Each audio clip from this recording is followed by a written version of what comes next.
నమస్తే, welcome to Suman TV. Kamareddy జిల్లాలో ఉన్నాము. ఏదైతే 3 నుంచి 4 రోజుల నుంచి కురుస్తున్న అకాల వర్షాలకు సంబంధించి చాలామంది వాహనదారులు అదేవిధంగా ప్రయాణికులు అయితే ఇబ్బంది పడుతున్న సిచ్యువేషన్ అయితే ఉంది. సో కామారెడ్డి బస్ స్టాండ్లోకి వచ్చినాము. సో చూడొచ్చు ఎంత క్రౌడీ ప్లేస్ ఇది. ఒకసారి చూడొచ్చు, ఇక్కడ చూడు. సో ఎంత క్రౌడీ ప్లేస్ అనేది చూడండి. చాలామంది ఇక్కడికి వచ్చి బస్సులు ఎక్కేసి వెళ్తూ ఉంటారు. మెయిన్గా కాలేజ్ స్టూడెంట్స్ అనేటి వాళ్ళు ఎక్కువ కనిపిస్తూ ఉంటారు. సో మనం ఎందుకు ఇక్కడికి మళ్ళీ వచ్చినాము అని అంటే, ఇక్కడ రోడ్స్ పరిస్థితి అధ్వానంగా ఉంది, అదేవిధంగా ప్లాట్ఫామ్ ఏరియా అనేది చాలా అధ్వానంగా ఉంది అని చెప్పేసి మనకి కొన్ని కంప్లైంట్స్ అయితే రావడం జరిగింది. సో అందుకోసం మనం వచ్చినాము. సో ఈ వే చూడండి ఒకసారి, ఇదంతా ఈ ప్లాట్ఫామ్ అండ్ అది ఇదంతా ప్లాట్ఫామ్, ఇదంతా ప్లాట్ఫామ్ రోడ్. ఇది యాక్చువల్లీ ఏ బస్ వచ్చినా కూడా వీటిల్లో ఆగాల్సిన అవసరం ఎంతైనా ఉంటుంది. సో ఎవరైతే వృద్ధులకు సంబంధించి చాలా మందికి ఇబ్బంది జరుగుతుంది. అంటే ఈ గుంతలలో పడ్డప్పుడు ఆ బస్సులు ఎత్తేస్తాయి వెనుక. సో ఎత్తేసినప్పుడు ఇబ్బంది అవుతుంది అనేది తెలుస్తుంది. ముందుకెళ్ళినప్పుడు కూడా ఇదంతా యాక్చువల్లీ ఇది మనం అవుట్ వేలో ఉన్నాము. అవుట్ వేకి సంబంధించిన వే ఇది.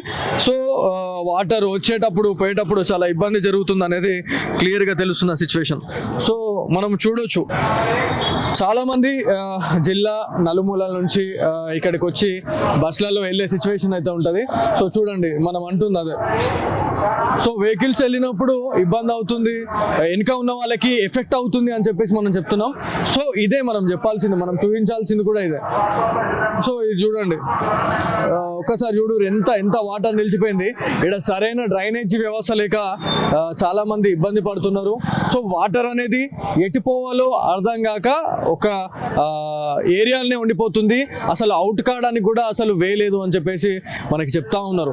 సో డిఎం కావచ్చు, అదేవిధంగా ఆర్ఎంకి సంబంధించిన అధికారులు డెఫినెట్లీ దీనిపైన చర్యలు తీసుకోవాలని చెప్పేసి ఇప్పటికే చాలామంది స్టూడెంట్స్ అదేవిధంగా ఇక్కడికి వస్తున్న ప్రయాణికులు అయితే చెప్తున్న సిచ్యువేషన్ అయితే ఉంది. సో మనం ఇప్పటికే వెహికల్స్ చూసినాము. ఒక వెహికల్ అక్కడ వెళ్తూ ఉంది.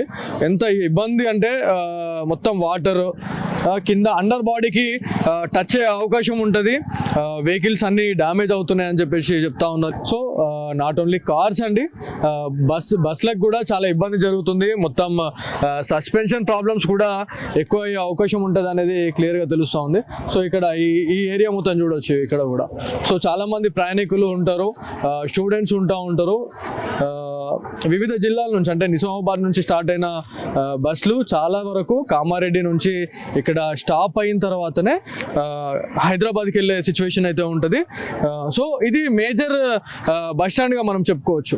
సో ఫెసిలిటీస్ అనేటివి సరిగ్గా లేవు అని చెప్పేసి కూడా మనకి వాహనదారులు కావచ్చు, అదేవిధంగా ఎవరైతే ప్రయాణికులు ఎవరైతే ఉన్నారో ప్రయాణికుల నుంచి కూడా చెప్తా ఉన్నారు. మెయిన్గా ఇదంతా ఏరియా చూడండి, చాలా అధ్వానంగా ఉంది అని చెప్తా ఉన్నారు. ఇక్కడ డిఎం కావచ్చు, లేకపోతే ఆర్ఎం స్థాయి అధికారులు ఇప్పటికైనా ఈ వీడియో చూసిన తర్వాత ప్లాట్ఫామ్కి సంబంధించిన రోడ్స్ అనేటి డెఫినెట్లీ బాగు చేయాలని చెప్పేసి మా సుమన్ టీవీ తరఫున మేము కోరుతా ఉన్నాం.